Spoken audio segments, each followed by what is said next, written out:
Oi, gente, bem-vindos aqui a mais um vídeo do Café com Mistério, agora com uma convidada super especial, a Hermione Granger. Comprei essa bonequinha pra compor aqui o nosso cenário. E antes da gente ir pro nosso próximo vídeo, eu queria dizer que hoje não vai ser mais um vídeo sobre crimes. Na verdade, vai ser sobre uma teoria muito interessante que eu já queria trazer pra vocês. E pra quem assistiu o meu primeiro vídeo, pra quem não assistiu, tá lá na playlist de crimes, bora assistir. Pra quem assistiu ele sabe que eu não vou lidar aqui e falar só sobre crimes, mas vou falar sobre a vida de serial killers, sobre coisas paranormais e também sobre as nossas teorias da conspiração. E, gente, quem não se inscreveu, por favor, se inscreve, ajuda muito. Já deixa aquele like agora pra não esquecer. Ativem as notificações, tá? Já pra receber os próximos vídeos, né? Pra receber os vídeos todas as terças-feiras. Então, se inscreva, deixa aquele like e ativem as notificações. E vou deixar aqui a minha rede social, meu Instagram, pra sempre deixar indicações de casos, de coisas paranormais, enfim. O que vocês quiserem que eu traga aqui pra vocês. Já recebi algumas indicações, já estão aqui na minha lista para trazer para vocês, estou ansiosa já para trazer tudo. E é isso, gente, conto com a ajuda e apoio de vocês e bora pro vídeo de hoje!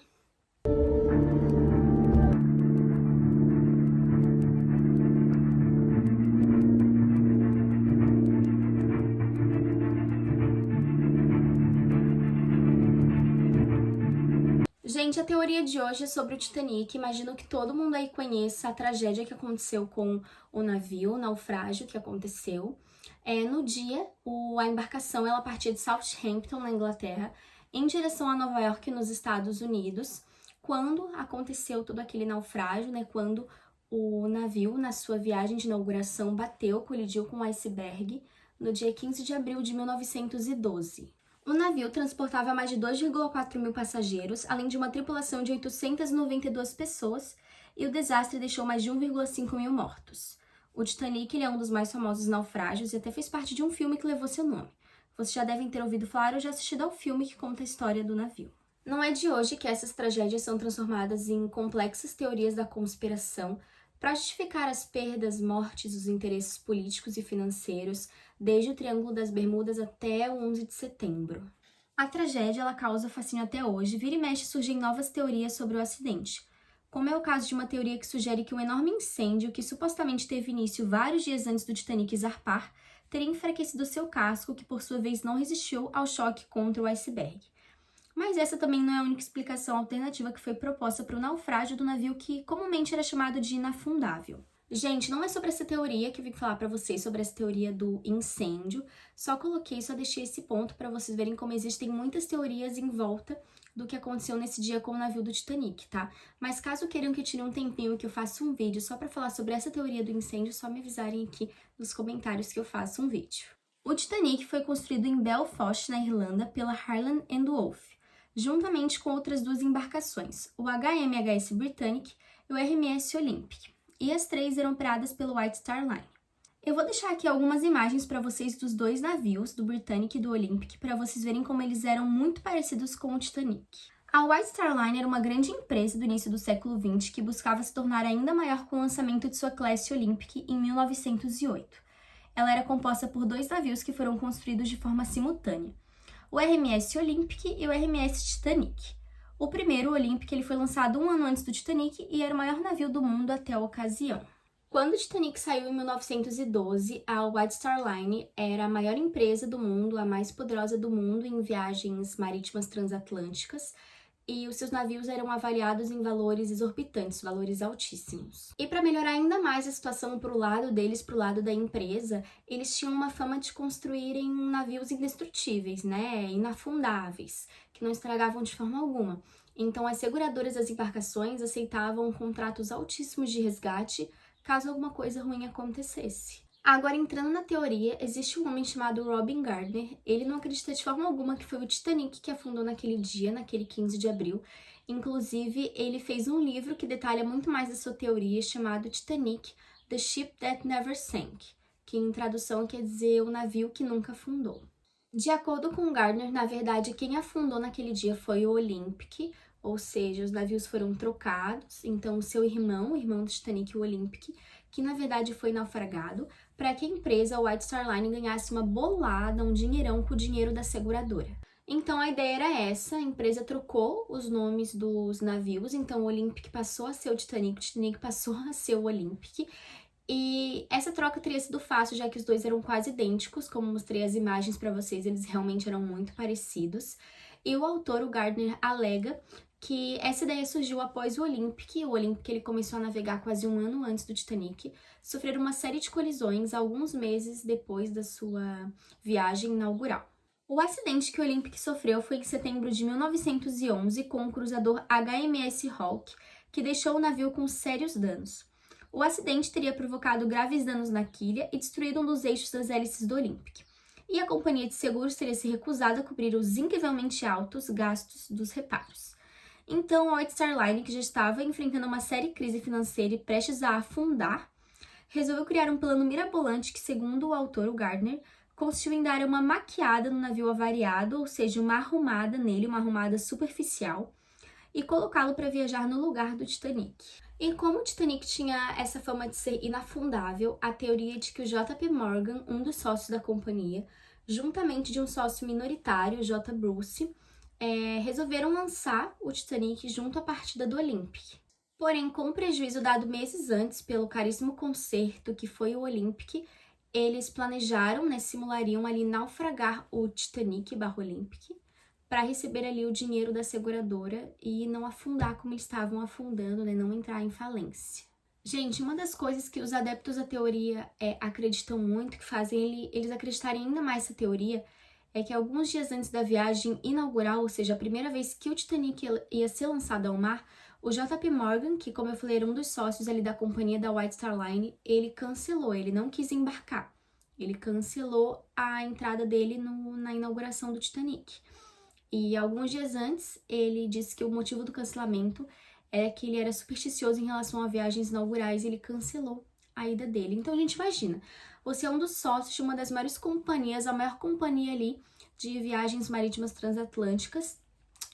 O seu mais novo navio, ele vai zarpar, ele vai entrar numa viagem e você não vai, você cancela porque você é supersticioso em relação a viagens inaugurais, como assim? Ai, gente, não é querendo já acreditar na teoria, mas a gente fica meio assim, por que ele não foi? Por que ele não quis participar de uma viagem inaugural que tinha tudo pra dar certo, sabe? E assim, como eu cheguei a comentar, o Titanic, ele já tinha a fama de ser um navio inafundável. Então é realmente estranho parar pra pensar por que o J.P. Morgan perderia essa viagem histórica do navio. Gente, como eu tinha comentado pra vocês também, a White Star Line, ela tava afundando. Ela estava numa dificuldade financeira muito grande por causa da concorrência que ela sofria com a empresa Cunard Line, cujas embarcações, que era a Lusitânia e a Mauretânia, estavam dominando ali as viagens marítimas transatlânticas. Em caso de acidente, o Titanic não só teria seus custos de conserto cobertos pela empresa de seguros, mas pagaria o valor de 750 mil libras, cobrindo os custos da manutenção anterior e ainda fazendo a empresa zerar seu déficit financeiro. O plano do naufrágio era ainda mais complexo quando Edward J. Smith, o capitão do Titanic, foi chamado para colaborar ali com o plano mirabolante. Se o Smith não soubesse do plano, como dizem alguns defensores da teoria, como ele seria capaz de cometer um erro tão primário, um erro tão primário de navegar o Titanic em alta velocidade num lugar repleto de icebergs que ele poderia colidir a qualquer momento. E sem contar, gente, que o Smith, ele navegava o Olympic no dia que aconteceu aquele acidente meses atrás com o HMS Hawke. Então, os defensores da teoria acreditam que talvez ele estivesse em dívida, se sentindo em dívida com os patrões e juntar isso. Tô me sentindo em dívida com meus patrões. Juntar isso com mais uma mala de dinheiro generosa que provavelmente ele receberia, da bolada que eles estavam planejando ganhar. Ele acabou aceitando a proposta. E o roteiro era o seguinte, o Titanic ele afundaria ao final do 5º dia de viagem, próximo à costa americana, então a tripulação teria tempo de pedir socorro e esperar o resgate, e assim todos seriam salvos. O que eles não sabiam, não imaginariam que acontecesse, era que o navio afundaria 24 horas antes do combinado, por uma precipitação do capitão Smith, talvez porque ele tivesse sofrido ali uma pressão, foi obrigado a acelerar o navio, porque ele começou a andar ali, a navegar o navio com alta velocidade, talvez por uma pressão que ele sofreu para mostrar para todo mundo, para a imprensa, que o navio era ótimo, que a fama dele de inafundável não era por nada, para mostrar o potencial ali do navio. Inclusive, essa versão que eu contei agora, né, da precipitação do Capitão Smith, essa versão ela foi contada no filme, né, do diretor James Cameron, no filme do Titanic. Nas suspeitas de Gardner, havia mais gente envolvida na farsa. O capitão Stanley Lord, outros dos conspiradores, ancorou um navio mercante California no local combinado no Atlântico Norte. Quando o Titanic batesse no iceberg, foguetes coloridos anunciariam a hora de Lord simular o socorro ao transatlântico inglês. Só que outra embarcação estava na rota do acidente e foi atracada pelo Titanic, pondo os dois a pique. Então, segundo Gardner, o Titanic não se chocou contra o bloco de gelo, mas contra um dos barcos de resgate contratados para a trama. Esse terceiro navio, que jamais foi identificado, estava com as luzes apagadas e não foi avistado pela tripulação do Titanic. Assustados com a colisão inesperada, os oficiais ingleses mudaram a trajetória para o sul, se afastando do California, que estava estacionado ao norte, né? O California é aquele principal navio para o resgate, e não responderam aos foguetes brancos disparados pelo barco de resgate. Para piorar ainda mais a situação, um quarto navio, que nada tinha a ver com a história, passou perto do Titanic e o capitão Smith achou que era o California vindo salvá-lo e não acionou os foguetes. Resultado dessas tristes coincidências, o acidente causou um rombo no casco, o Titanic afundou longe demais do ponto de encontro e o resgate atrasou, né, deixando muitas mortes. E nem tudo nesse enredo, nessa teoria, são meras suposições. Os sobreviventes ali da tragédia realmente viram algumas luzes próximas ali ao local do desastre, que poderiam muito bem ter vindo do California, quanto daquele quarto navio desconhecido. Outra teoria diz que as luzes seriam de um submarino alemão que seguiu o Titanic. De fato, que foi comprovado, né, que 706 passageiros foram salvos pelo navio inglês Carpathia, da concorrente Cunard Line, que navegava 96 km do Titanic. O Carpathia, ele chegou antes do California, que estava a 31 km do local do naufrágio. Em sua sede por dinheiro, os conspiradores deixaram outras pistas. Havia pressa em trocar os objetos da verdadeira para a falsa embarcação, já que o dia do lançamento do Titanic se aproximava. Um dos erros é fato. O Titanic ele foi ao mar com menos bote salva-vidas do que realmente era necessário, já que, de acordo com a teoria, né, não era necessário, já que eles pretendiam naufragar o navio ali perto das embarcações que iriam resgatá-los, né, queriam tirar todos ali com segurança, então não precisariam de bote salva-vidas. Para a Titanic Historical Society, a suposta conspiração surgiu por um erro da imprensa. Como existiam poucas fotografias do Titanic na época, os jornais ilustravam as matérias sobre o desastre com imagens do próprio Olympic. Não teria demorado ali para alguém considerar um erro, um complô. E o que aconteceu com o Titanic? Ele assumiu o lugar do Olympic, realmente trocaram de lugar, né, de acordo com a teoria. Ele teria servido ali por vários anos no lugar do Olympic, inclusive na Primeira Guerra Mundial, até ele ser aposentado em abril de 1935. Essa teoria do Gardner, ela ficou muito famosa, ela ficou muito popular, mas também foi muito criticado por céticos, já que nunca houve nenhuma prova de que os navios realmente foram trocados, nem quando o Olympic ou Titanic foi desmontado em 1936. Então, gente, vai muito do que cada pessoa acredita. Realmente, essa teoria mexeu um pouco comigo.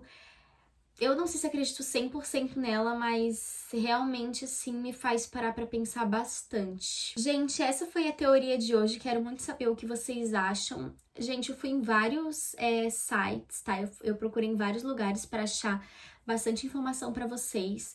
Confesso que essa teoria é um pouco complexa, assim, alguns sites não deixam tão claro, então eu procurei, né, achar informações em vários sites para poder juntar tudo. Então, se vocês têm alguma informação, se quiserem procurar a fundo, também vão, procurem. É uma teoria muito interessante, tanto essa quanto várias outras que existem por aí. Se eu deixei de comentar alguma coisa importante, né? Alguma coisa interessante, significativa, deixem aqui nos comentários. Quero saber também o que vocês acham, se acreditam nessa teoria ou acham que não tem nada a ver. Quero que deixem aqui, me falem o que acharam também. E também sempre tô aberta aí a sugestões de novas teorias, gente. Esse foi o vídeo de hoje, espero que tenham gostado. Procurei aí trazer o máximo de informações que eu consegui para deixar tudo claro. Se inscrevam no canal, deixem aquele like, não esqueçam, ativem as notificações do sininho. Vou deixar meu Instagram aqui também para receber novas indicações e até o próximo vídeo, gente!